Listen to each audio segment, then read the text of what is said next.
Hey Detoxers, welcome to a special episode of the Disinfo Detox.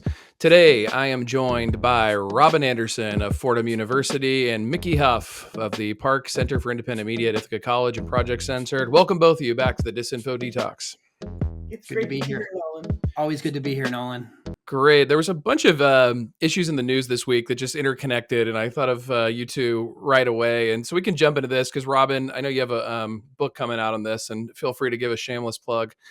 For at least as long as I can remember, public opinion has always swayed in favor of Israel to any questions that come between Israel and the Palestinians.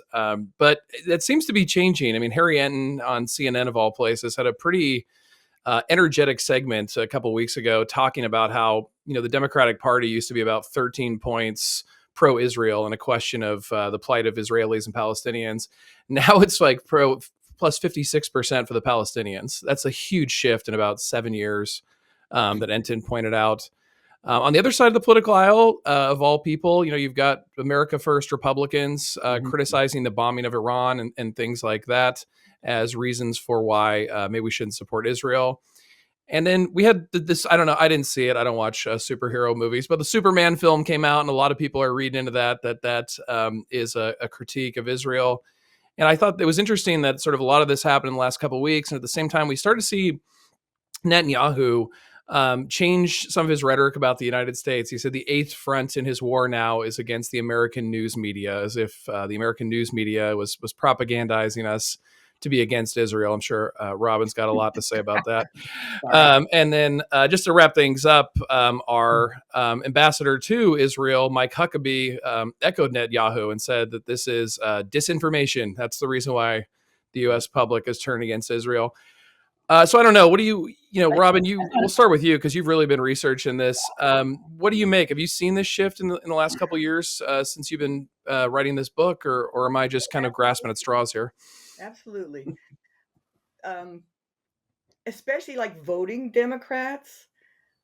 Another poll that came out just a little while ago counted 12% of voting Democrats viewed Israelis more favorably than Palestinians. And if we put it the other way, that's 88% of American Democratic voters feel more favorable toward Palestinians and more sympathetic than Israelis.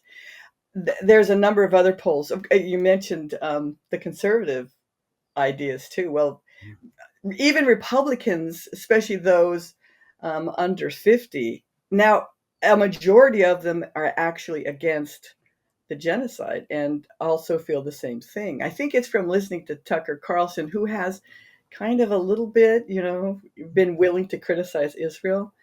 I think this is also global. One thing you didn't mention, Nolan, with your great introduction is, of course, the Hague Group and they met in Bolivia and again reconfirmed it. There's been a lot of discussion about that. Sadly, they haven't really come up with an action plan. That's the problem.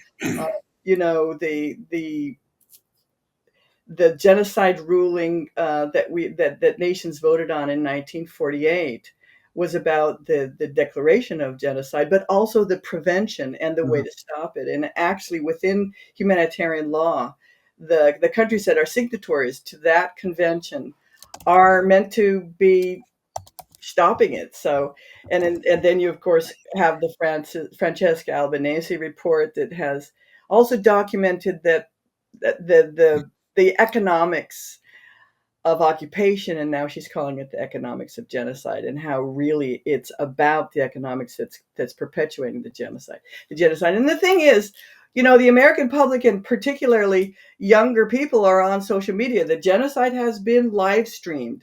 In my book, The Complicit Land, I pretty much document how mainstream and legacy media, establishment and legacy media, have pretty much whitewashed Israeli. They always follow the talking points. They demonized Palestinian civilians to such an extent that used language that people just didn't know where to put this. But actually, people have put it together, and the American public knows very well what Israel is doing.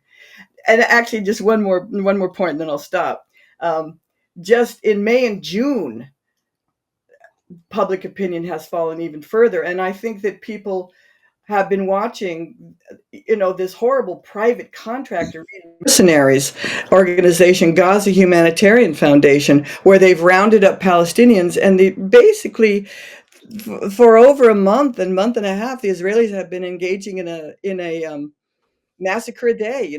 I don't know about you, but I really hate waking up to Israel has killed, 60, 70, 80 Palestinians since dawn this morning. So it's getting worse. And these are all factors in it, in those public opinion polls. And this is global. It's kind of been a reversal of positive Israelis and negative Palestinians. And that equation has now reversed also globally. Robin, if we look at the UN, it's like everybody versus two. I mean, Right. but we don't want to look. Yeah, I know. I don't want to sound like an internationalist. Anyway, the other thing too, Robin, just to piggyback on what you were saying, is that it's and to build on what Nolan had said earlier with the shift in support, right? That we're seeing just now in the last hour, CBS News has reported that the 25 leaders and foreign ministers meeting in Qatar are condemning inhumane killing of Gaza civilians and drip feeding aid as the war expands, and they're calling for immediate ceasefire. That's CBS. You know, I mean, they're busy, sacking Colbert and paying bribes for Paramount and other things, but that's kind of reporting that we wouldn't have seen. Right. I'm not even sure 6 months ago. And Robin, of course, this. You've been writing about it, and you wrote about it for us at Project Censored in our last book, even. The corporate media in this country has been a long-standing propaganda mouthpiece for the Israeli relationship, with a special relationship with the United States, unabated. This goes way back. This is decades and decades of this kind of thing, and I think to see the kind of shifts we're seeing, they're inadequate. They're not enough. They're too late. I'm not saying that they're not, but the fact that we're seeing them at all does really portend, I think, for something. There's going to be something changing here.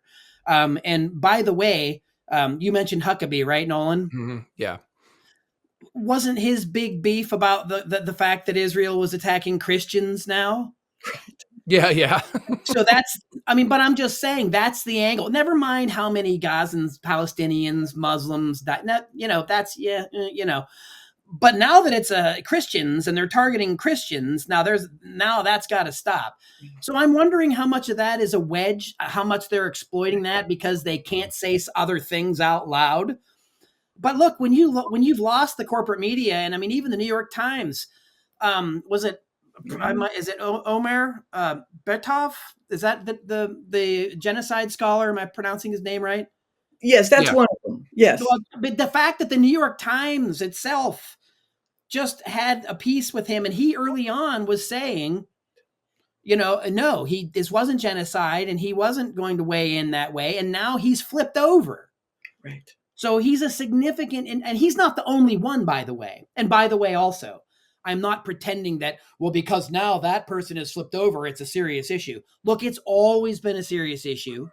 It's always been genocidal machinations. It's been ethnic cleansing. It's been lots of things.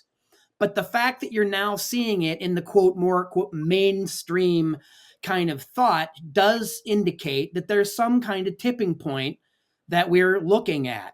Right. I mean, again, little and late, but it needs to stop. There needs to be a radical shift in order to stop what's happening. And as you said, Robin, and as many people have been talking about, a live streamed experience.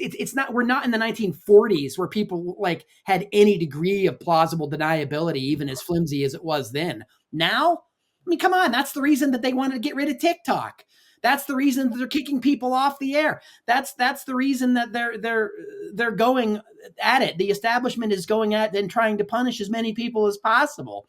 The ICE is looking at social media records to find critics of their policies, right? That ICE is doing what's happening over there. We're rounding up the deportations, the division. I mean, it's settler colonialism. I'm sorry, but it is. I didn't invent it. I'm not doing it. But if you don't call it out for what it is, then you just get this kind of sham both sides in coverage that the corporate media hides behind, and it shields those responsible from accountability. And it's just unacceptable in this day and age with the technology we have and with the knowledge we currently have among very well-positioned scholars and intellectuals, including genocide scholars that are former Zionists. Right. Yeah, 2 points. A case in point about the Christians is they killed Christians before. They took out people trying to pass from a church into a safe area, and the Israelis killed them. And they didn't. That wasn't a big thing. We couldn't get mainstream media to write about that. But this is different, and I think it's emblematic of exactly your point, Mickey.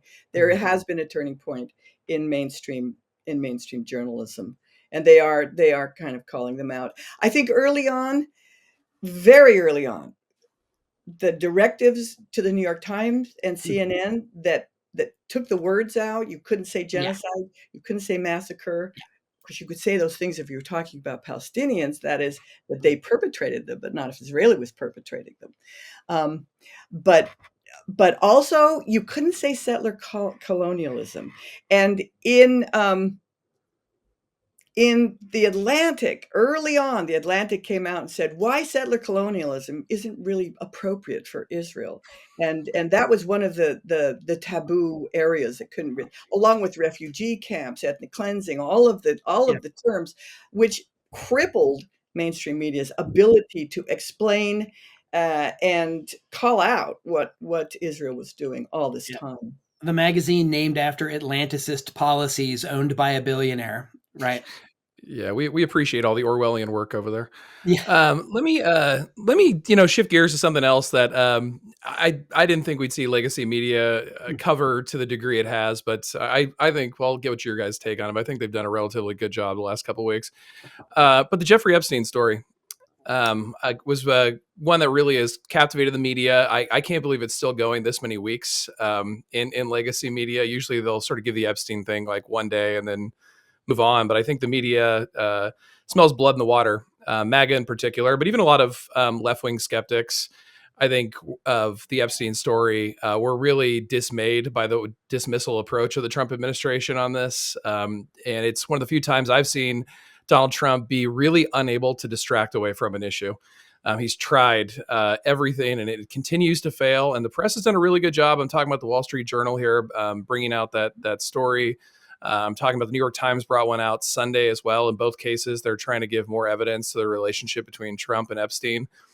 What do you guys make of this? And Mickey, I guess we can start with you. What do you make of this Epstein saga, the news media's sudden interest in it? What do you make of it? Well, Nolan, you and I wrote a book called United States of Distraction, and it wasn't about Trump, but he and the media were the gifts that kept on giving. And that saga continues, as you rightfully said. Look, we wouldn't have this problem if we just had transparency. And, notice too that we're talking about a pedophile, sex trafficking, and the only person sitting in jail for it is a woman. Mm-hmm. I guess there were no people involved committing any of the crimes, just the delivering of young women to whom we don't know. And no one seemed interested in finding out. Look, even Kevin Spacey wants to see the list, and he was on the plane. He was on the Lolita Express before. Yeah, I mean, I think this is one of those stories that just backfires. And, we saw this, another way that does remember back in post 9/11, the Bush administration so ratcheted up its anti-Arab and Islamophobic propaganda that when they were offshoring and selling security to Arab countries, it backfired here because they were going to give security to a foreign country from the Middle East to run port security in the U.S. Do you remember that story? Yes. And it totally blew up in the Bush administration's face. And they were like, what's going on? What's going on? And it's like, well, look, man, you've been telling people to hate Arabs and Muslim people for the last several years. They're listening. I mean, again, and the thing with Epstein, it's like it's almost becomes background noise. But the things that are just that have never gone away is Trump's connection to all of it. Right. And it's, I mean, there's amazing, just absurdly amazing, just details that we already know about this. Let's not, and that's if you discount the 34 felonies and other things and Jean Carroll. And I mean, it's just absurd. It's blowing up in part because maybe some people in the media are starting to be journalists in the corporate media, right? I mean, the idea that he's now going to sue Murdoch for 10 billion, it's comedic. It's absurd. And now we see Gavin Newsom doing that with people, the 787 million lawsuit riffing off Dominion, suing people that were lying.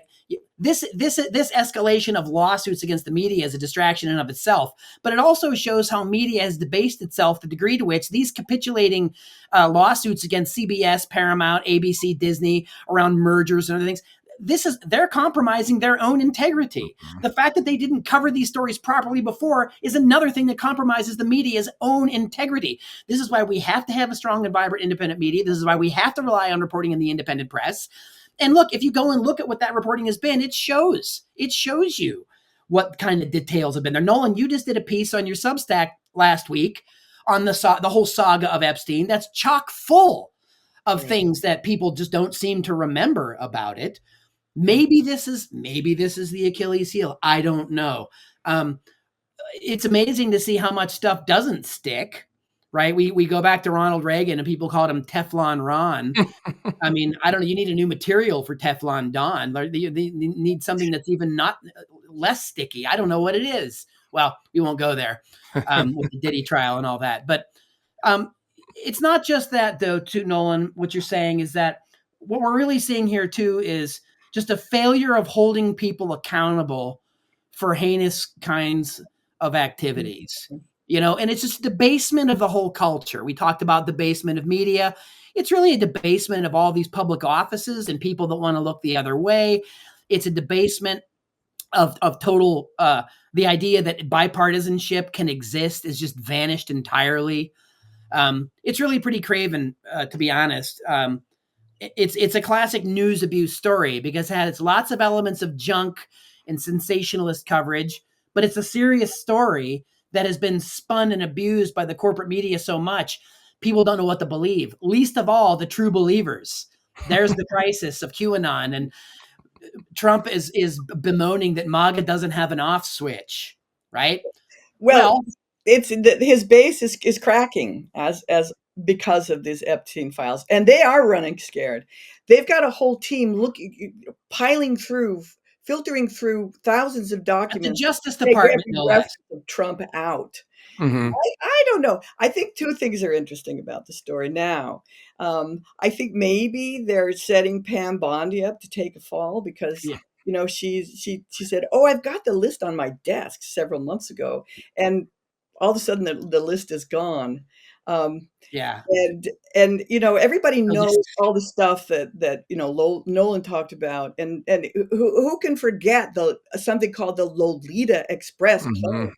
But I also think one more thing is interesting, and that's the way certain progressive pundits and that discourse on independent media is going off, and some people are saying, look, this is the Democrats' chance to take on the Republicans, expose this scandal, and show that they're the party of transparency and that they can take Trump on.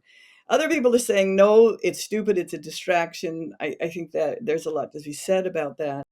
But that we should maybe take something from the Mondami campaign and say, let's stick to a progressive agenda and not get into the distraction of all of this. But I think there's a certain underlying justice issue here, Mickey, that I think that absolutely young women that have been exploited, and who is on that client list. And one Democrat said, one Democratic critic says 2 words: Bill Clinton. Yeah, and lots of people. I mean, the thing is it doesn't matter what the party is, right? The fact is a lot of people were partying at the exploitation and expense of young women that were being trafficked. And only one woman is in jail because of it. And it's preposterously sexist and absurd in terms of the justice system that's even the case. Hey folks, Nolan Higdon here, interrupting real quick just to ask a favor. Can you please like, follow, comment, and subscribe to the podcast? It really helps get the show out to more people. If you also have a couple extra bucks in your pocket, please consider becoming a paid subscriber. You can go to patreon.com/Disinfo Detox, and you become a paid subscriber for as little as $5 a month. It really helps get the show to more people, allows me to bring in more people and create more content. You can find a link to that in the show description. All right, let's get back to the show. There's a new distraction going on now, by the way, which is another one I'd like to see come further to light, and that's the genesis of the Russiagate nonsense. Tulsi Gabbard's trying to deflect away from that with Barack Obama. And even if there might be a case there, because we know the canard of Russia was hatched somewhere in Biden, Clinton, Obama land back in 2016 when they were backfiring against the candidate they thought they could beat so easily, cheated and smeared Bernie in the process. That's all history they don't want to remember either. I think it's time for bipartisan transparency and accountability, period, full stop. Get all the dirt, all the scandals, all these criminal people out of politics. And while you're at it, get the dark money and the corporate money also out of it, right? This goes back to Citizens United. Instead, what we see is a Congress that's doubling down on all this. We see a Supreme Court and a court system that's doubling down on all the things that have caused the problems that have gotten us to this point. And the system, Robin, to your point, the system is so rotten and corrupt, it's as if you can lob a rock somewhere and hit a scandal that needs investigated. Look how long it took to hold the serial liar George Santos to jail. Got almost no headlines. The guy's going to do 7 years in prison. Got almost no attention in the media, right? I say we go after everybody that's doing the George Santos and put them all in prison, right? That's something that would restore some faith in the system.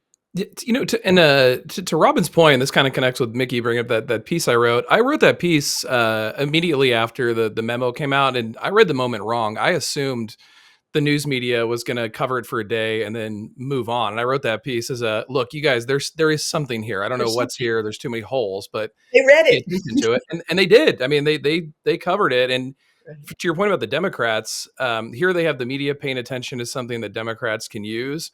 Right. But also it's an unforced error. Like this memo, Trump could have kicked it down the road for 3 more years. He, for some reason, pushed it out and divided his own movement prior to the midterms. So in a lot of ways, this is like a gift to Democrats from the Trump administration. Well, he could become such a liability for the GOP brand and the MAGA turmoil overall that, look, I've said this before, and maybe I'll be wrong, but I think the whole plan has been Trump is older. Trump is eventually, give them enough rope, et cetera, et cetera. J.D. Vance, Peter Thiel, Curtis Yarvin, Palantir. That's what I'm more worried about. I don't know if it's a hierarchy. I guess it's not. But I mean, again, we could sit here and say Trump's going to go down. Look what's going to ascend. Yeah. I mean, and what do the Democrats have in response? Take a look at the polls or who they think the top runners for the next presidential campaign is. Kamala Harris, someone that didn't win any primaries. I mean, again, it's again really riveting when people like AOC won't vote to cut money going to Israel, but Marjorie Taylor Greene suddenly now sounds like a humanitarian. That's the strangest thing that's happened in politics recently. Yeah, there's some identity crisis over there, to say the least. So let's shift gears here to another issue. There were so many things being cut in Trump's and the Republicans' budget that, the cuts to PBS and public media, they got kind of minimal media attention. But, you two are folks who study the media, study censorship. So I wanted to kind of get your take on this. And Robin, if you want, we can start with you. What do you take on these? What's your take on these cuts from the Trump administration to public broadcasting? Oh, it's just blatant censorship. I mean, he doesn't like public broadcasting. Not that we think that National Public Radio's programming is really terrific. FAIR did this wonderful piece about how they covered the debate, and they said they told both sides of the story. It's like, really, NPR? You can't even stick up for yourself. But in terms of they couldn't. No, they couldn't. In terms of they're like heads in the guillotine, and they're like, well, we're both sides of this, and they were the victims, and they couldn't even cover their own victimhood. Well, the real problem, I think, is the Corporation for Public Broadcasting cutting, because truthfully, NPR has enough money, but the Corporation for Public Broadcasting funds lots of little stations around the country, and it's going to be a big blow to local journalism and the ability of small stations to pay for PBS programming. And I mean, simply entertainment. I mean, I have actually, I don't know, you guys might disagree with this, but I think that there has been a model, not for news reporting, but for entertainment. I think that the quality of the programming that is co-produced on PBS, actually the ability to actually watch it again without too many ads, especially on the Passport streaming, I think it's a great alternative to some of the horrible programming in American drama that is so dark and evil. I'm so sick of it. Particularly in commercial media, right? Yeah, In commercial absolutely. media on American television. So I think that it would be a terrific loss, and it's pure censorship on Trump's part. Yeah, it's craven pandering. It's censorship of the highest order. It's no secret that I've long criticized the NewsHour and NPR and Morning Edition, same as you, Robin and Nolan. But my goodness, I'm not a fan of Paramount CBS either, but canceling, seeing what happened at 60 Minutes going on, canceling late night court jesters. I don't love Colbert. But this is, again, these are blatant attacks. And the bigger thing for me, Robin, is you hit the nail on the head. It's the trickle down effect of the cuts on community media, educational programming, particularly in poor communities where there are already news deserts, and they're already now going to cut very significant kinds of programming that benefit diverse communities, young people, children, older communities of people that particularly watch some of the great PBS documentaries and other kinds of programs that they're known for doing. I'm no fan of Ken Burns as a propagandist, but as far as that quality or level of kind of programming, it's a serious blow to attack it. It's an attack against culture, It is. Quite honestly, and I know we use words like culture wars and stuff, but I didn't want to use that phrase on purpose. I just wanted to kind of separate it for a minute so it doesn't become a buzzword, because it's such a buzzword in our history, right? Culture wars, culture wars, culture wars. But this is what this is the net effect of it, is that it's going to seriously harm messaging that helps people. And not to mention, it's going to crush those local areas. It's going to crush the community radio. It's going to lead to further unemployment, and it's going to grow news deserts. And I mean, I just don't think that's good for anyone except the oligarchy. To that point, I was surprised. CNN was covering this story, and they said that they predicted that these cuts were going to lead to news deserts. And I thought there was something a little, well, definitely petty on my part, but entertaining to be like corporate media recognizing news deserts as if they had no role to play in the development of those news deserts. No, you see what they're doing? It doesn't have anything to do with destroying local journalism. I mean, look, it's another one of those, these aren't the droids you're looking for movement, but we've moved past that metaphor to there are no droids at all. Yeah. Right. So anyway, sorry to bring Epstein back. Oh, no worries. We'll wrap this up with Colbert, because Good. Yeah. this got a lot of attention.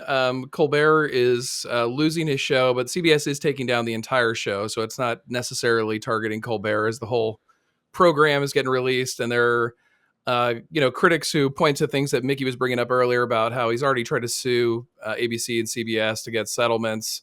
Was this why Colbert was forced out? Other people point out late night's been a model that's really been dying in terms of viewers and revenue. Was that why he's cut off?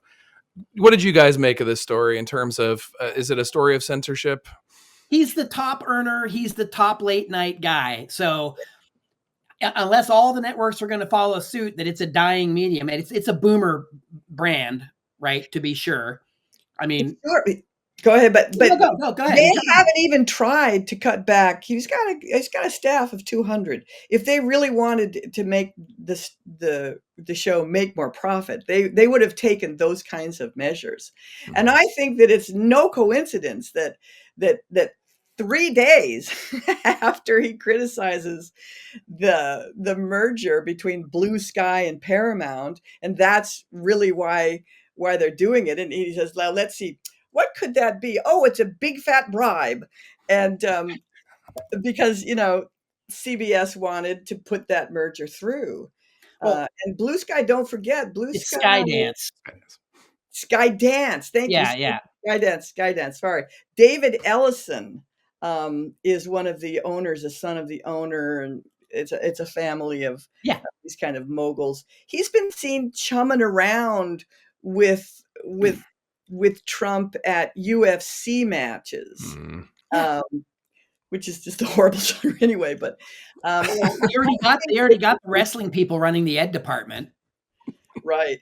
And sure, Colbert's going to land on his feet. And if you watched Colbert make the announcement, he wasn't at all sad. He was kind of jolly. Look, and I'm going to take these guys. We're going to go someplace else. But late night television, I'm sure that I bet you they will bring back something at late night that's going to replace that. I think it's just a big ruse, and they're just offing him, and it has very much to do with what you pointed out earlier, Nolan, about CBS buckling with their other major program, 60 Minutes. Yeah, this is like one propaganda model 101. Ownership, advertising, the ideological relationships between. Look, I'm the medium aside and the programming aside, it has been declining. But I mean, again, to see the person at the top being the one that they're going after right after he makes these critiques. By the way, David Ellison from Skydance met with the FCC chair ahead of the CBS cancellation. Right. And then they put it a year out. I mean, I guess one of the silver linings is Colbert can now run against Lindsey Graham for the Senate seat since he won't have a show next year. But, I mean, I don't know that. The other thing, too, is, and I can't help but come back to this, and this was with the Epstein thing. This is another example of premediation. It's not canceled for another year. So you'll get to talk about it and wantonly speculate about it and change the subject and distract yourself with it for another year. While God knows what else happens and how many other mergers go on and whatever else takes place. Ditto with Epstein. We've been premeditating on this for years. And here it is. It's the story. It's the zombie story that doesn't die. It's useful for the media because they can always go back to it. And there's a thread that they can just glom onto and they don't need to reintroduce it. They don't need to get in. It's a ratings winner for the media. And I don't want to be cynical about it, but I have to be skeptical that even with all this coverage, it's like when other things are going on, there's a lot of other things that the media probably doesn't want to really get into and talk about. So they will talk about Epstein. Mm-hmm. They will talk about those kind of things. I mean, because at the end of the day, they're also looking for survival. They clearly know Trump is not their friend. I mean, they have to realize at some juncture that neither is Steele or Vance or Yarvin or any of these other, Silicon Valley, crypto fascists. So that's the thing that comes out in it for me is that, I mean, I think that there are serious parts of these stories, but the way in which the media will keep trickling it out and trickling it along, I think that they'll gradually keep people away from where the big problems are. It was heartening, however, to see that there's people already saying the timing stinks. Who's benefiting from this stinks. Right. We don't know, right? It deserves to be legitimately investigated. Right. And again, back to the sin we were getting at earlier, Robin, with just because we have sort of a cynical rotten apple culture, rotten barrel, bushel, doesn't mean we shouldn't be investigating these things. Right. We should be investigating them.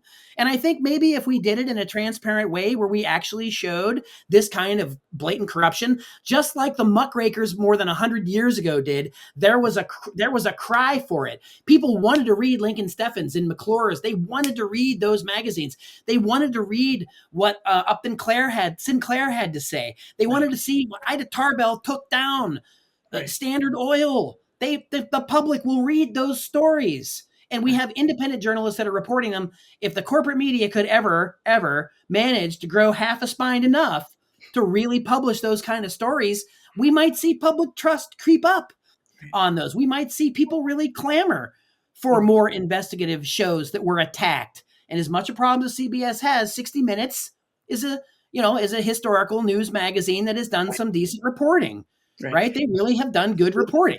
Right.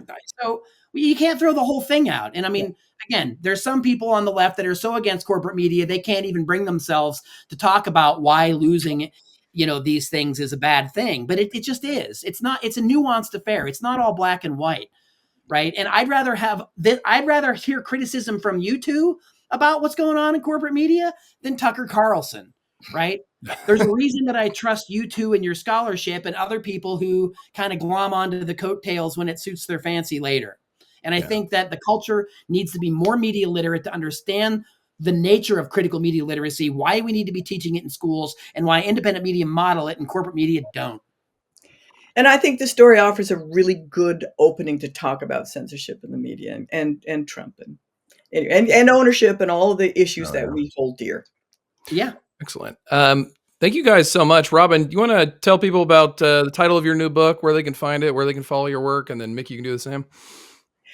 Right. The book is titled The Complicit Lens, How Media Covered the Israeli Genocide Against Palestinians. It's being published by Or Books, and it should be out in a few months. And there are places where you can pre-order it. But basically, there'll be notices, and I will come back and I'm sure talk to you about it, Nolan, Absolutely. when the book comes out and stuff. Yeah, and over here, projectcensored.org, we do the weekly show. We've got the bi-monthly dispatches. We're running a military AI watch series, which is a really incredible series by science writer Peter Byrne. So projectcensored.org has always got things in the works. Censored Press, we're publishing Omar Zaza's book, Terms of Servitude. That'll be coming out in September about settler colonialism, Zionism, and Silicon Valley. That book will be out mid-September. We'll be debuting it at the Ithaca is Books Festival in Ithaca. Park Center for Independent Media, of course, is going to be gearing up again. We have a series of great events. You can go to parkindiemedia.org coming up this fall. And Project Censored, we are at work now wrapping up. Coming out on the Censored Press later in October, November is State of the Free Press 2026, the 50th anniversary edition of Project Censored. So again, you can follow us online, projectcensored.org, parkindiemedia.org. All right. Thank you very much. Thank you, Mickey. Thank you, Robin Andersen. And thank you, Detoxers, for tuning in. Thanks, Nolan. It was great. Yo, Detoxers, this is the Disinfo Detox. Want to keep media literacy alive and kicking? Chip in at patreon.com/disinfodetox. Broke? We get it. Just like, comment, follow, or share. Even your hate helps the algorithm. Thank you for supporting the Disinfo Detox, where media literacy meets breaking news.